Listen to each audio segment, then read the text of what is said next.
জীবনটা ঠিক বইয়ের পাতার মতো, যতই উল্টোবে ততই নতুন কিছু সামনে আসবে।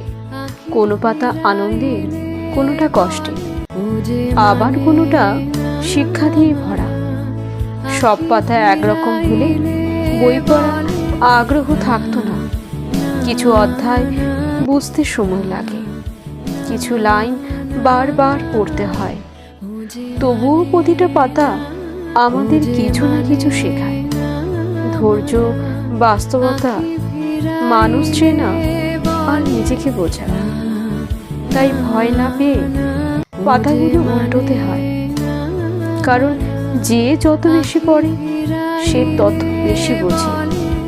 আর এই বোঝাপড়াটাই একদিন জীবনকে সামলানোর সবচেয়ে বড় শক্তি হয়ে ওঠে।